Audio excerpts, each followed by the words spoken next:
അപ്പോൾ ഓക്കെ, സംഗതി ഞാൻ ഇന്ന് വന്നിരിക്കുന്നത് ഒരു പുതിയൊരു സ്റ്റീരിയോ, ആൻഡ്രോയിഡ് സ്റ്റീരിയോ പരിചയപ്പെടുത്താനാണ്. സംഗതി ഹോണ്ടയിൽ സ്റ്റോക്കായിട്ട് വരുന്ന ഈ ഒരു ആൻഡ്രോയിഡ് സ്റ്റീരിയോയിൽ, ആൻഡ്രോയിഡ് എന്ന് പറയാൻ പറ്റില്ല, ജസ്റ്റ് നോർമൽ ഒരു സ്റ്റീരിയോ, ബ്ലൂടൂത്ത് കണക്ടിവിറ്റി ഉണ്ട്, നാവിഗേഷൻ സിസ്റ്റം ഉണ്ട്, ആ ഒരു നോർമൽ സ്റ്റോക്കായിട്ട് വരുന്ന സ്റ്റീരിയോ സിസ്റ്റമാണിത്. ഇതിൻ്റെ അകത്ത് കുറേ പച്ച വരകളും കാര്യങ്ങളൊക്കെ വന്നു, ഇത് ഫുള്ള് ടച്ച് വർക്കാവാതായി, അങ്ങനെ കുറേ കംപ്ലയിൻറ്റുകൾ വന്നു. ഇത് ഹോണ്ടയിൽ കോമൺ ആയിട്ട് വരുന്ന കംപ്ലയിൻ്റ് ആണ്, മിക്ക യൂസേഴ്സ് ഇത് കംപ്ലയിൻറ്റ് ചെയ്തിട്ടുണ്ട്. സോ ഇത് ഞാൻ റീപ്ലേസ് ചെയ്തു. എനിക്ക് അലയൻസ് കാര്യങ്ങളൊക്കെ വന്നുകൊണ്ട് വലിയ ബുദ്ധിമുട്ടായിരുന്നു.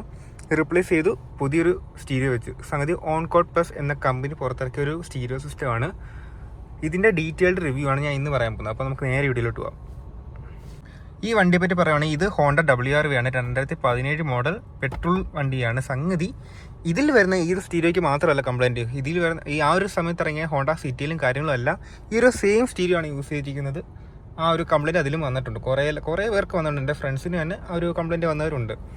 സോ അത് കഴിഞ്ഞ് ഇപ്പോൾ ഇറങ്ങിയ ഹോണ്ട എലിവേറ്റിലേക്ക് അവർ ചേഞ്ച് ചെയ്തിട്ടുണ്ട്, പുതിയൊരു സ്റ്റീരിയോ സിസ്റ്റം അവർ ഇംപ്ലിമെൻറ്റ് ചെയ്തിട്ടുണ്ട്. സോ ആ പ്രോബ്ലം ഇപ്പോൾ സോൾവ് ആയിട്ടുണ്ട്. അപ്പോൾ നമുക്ക് ഇതിനെപ്പറ്റി ഇനിയും പറയാം. അപ്പോൾ നമ്മൾ ഈ ഒരു സ്റ്റീരിയോ പറ്റി പറയുകയാണെങ്കിൽ ഓൺകോഡ് പ്ലസ് എന്ന കമ്പനി പുറത്തിറക്കിയ ഒരു സ്റ്റീരിയോ സിസ്റ്റമാണ്. സംഗതി 4GB 64GB വേരിയൻ്റ് ആണ്. ഇത് 9 ഇഞ്ചാണ്. നമ്മുടെ സ്റ്റോക്കായിട്ട് വരുന്ന ഈ ഒരു സ്റ്റീരിയോ ഉണ്ടല്ലോ, പണ്ടൊക്കെ ഹോണ്ട വന്നുകൊണ്ടിരുന്നത്, ഇത് 7 ഇഞ്ചാണ്. സോ നമ്മൾ ഫ്രെയിം ഉൾപ്പെടെയാണ് ചേഞ്ച് ചെയ്യുന്നത്. ഈ ചുറ്റിനും കാണുന്ന ഫ്രെയിം കണ്ടോ, ഈ ഒരു 7 ഇഞ്ച് ഫ്രെയിമിൽ നമുക്ക് 9 ഇഞ്ച് വെക്കാൻ പറ്റത്തില്ല. സോ 9 ഇഞ്ച് വെക്കണമെങ്കിൽ നമ്മൾ സെപ്പറേറ്റ് ഫ്രെയിം ഇതിൻ്റെ കൂടെ തന്നെ വരുന്നുണ്ട്. സോ അതും കൂടെ ചേഞ്ച് ചെയ്യേണ്ടി വരും. അപ്പോൾ ഈ ഒരു ഡിസ്പ്ലേ പറ്റി പറയുവാണെങ്കിൽ ഇതൊരു QLED ഡിസ്പ്ലേ, അത്യാവശ്യം നല്ല ക്വാളിറ്റി ഉണ്ട്. നമുക്ക് ബാക്ക് ക്യാമറ റിവേഴ്സ് ഇടുമ്പോഴായാലും നമുക്ക് നല്ല വിഷ്വൽസാണ് നമുക്ക് ഇതിൽ കൂടെ കാണാൻ പറ്റുന്നത്. നമ്മൾ ബാക്ക് ക്യാമറയും ചേഞ്ച് ചെയ്തിട്ടുണ്ട് കേട്ടോ, അത് നമുക്ക് കാണിച്ചു തരാം. കണ്ടോ, അത്യാവശ്യം നല്ല ക്ലാരിറ്റി ഉള്ള വീഡിയോസാണ് നമുക്ക് കാണാൻ പറ്റുന്നത്. പിന്നെ ഇതിൻ്റെ ഫീച്ചേഴ്സിനെ പറ്റി പറയുകയാണെങ്കിൽ ഇതൊരു QLED ഡിസ്പ്ലേ ആണ്. അതുപോലെ തന്നെ 4GB 64GB വേരിയൻ്റ് ആണ്. GPS കാര്യങ്ങളൊക്കെ വരുന്നുണ്ട്. പിന്നെ നിങ്ങൾക്ക് അവിടെ ആയിട്ടൊരു സാധനം വെച്ചിരിക്കുന്നത് കാണാൻ പറ്റും, സ്പീക്കറിൻ്റെ മുകളിൽ ചെറിയ ബോക്സ് കണ്ടോ, അത് GPS ആണ്. സംഗതി GPSൻ്റെ ഒരു ആൻറ്റിനയാണ് കാണുന്നത്.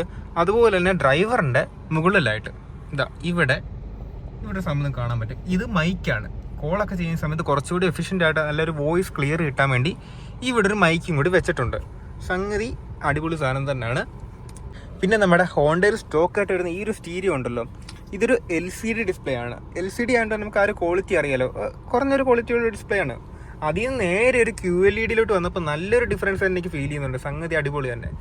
പിന്നെ ഇതിൻ്റെ അകത്ത് നമുക്ക് പ്ലേ സ്റ്റോറും കാര്യങ്ങളൊക്കെ സ്വാഭാവികമായിട്ട് ആൻഡ്രോയിഡ് വരുന്ന ഗൂഗിൾ മാപ്പും കാര്യങ്ങളൊക്കെ ഇത് വരുന്നുണ്ട്. 64GB ആണ്. അപ്പോൾ അത്യാവശ്യം നല്ല സ്റ്റോറേജും കാര്യങ്ങളുണ്ട്. 4GB വേരിയൻ്റ് ആണ്.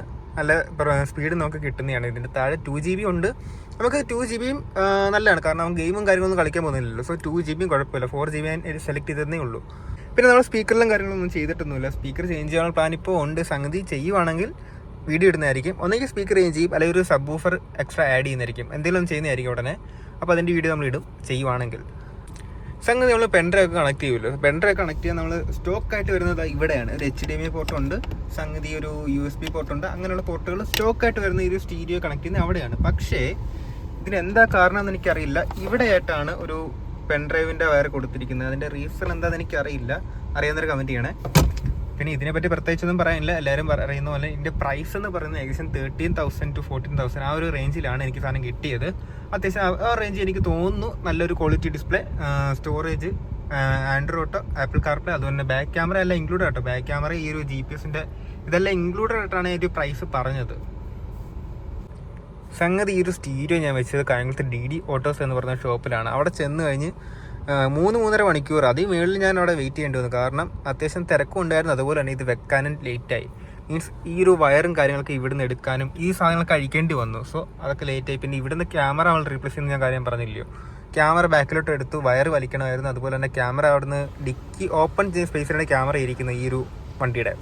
അവിടുന്ന് റീപ്ലേസ് ചെയ്യാൻ കുറച്ച് ടാസ്ക് ആയിരുന്നു. കാരണം പഴയത് ഊരിയിട്ട് പുതിയത് വെക്കുമ്പോൾ നമുക്ക് കുറച്ച് ടാസ്ക്കാണ് അവിടെ വെക്കാനായിട്ട്. അല്ലെങ്കിൽ നമ്മൾ ഏറ്റവും ബാക്കിൽ താഴെയായിട്ട് ഹോൾ ഇട്ടിട്ട് വേണം ക്യാമറ വെക്കാൻ. അത് കുറച്ച് വൃത്തികേടാണ്ട് ഞാൻ തന്നെയാണ് ആ ഒരു സ്പേസ് വെച്ചാൽ മതി എന്ന് പറഞ്ഞത്. അതുകൊണ്ടാണ് ലേറ്റ് ആയത്.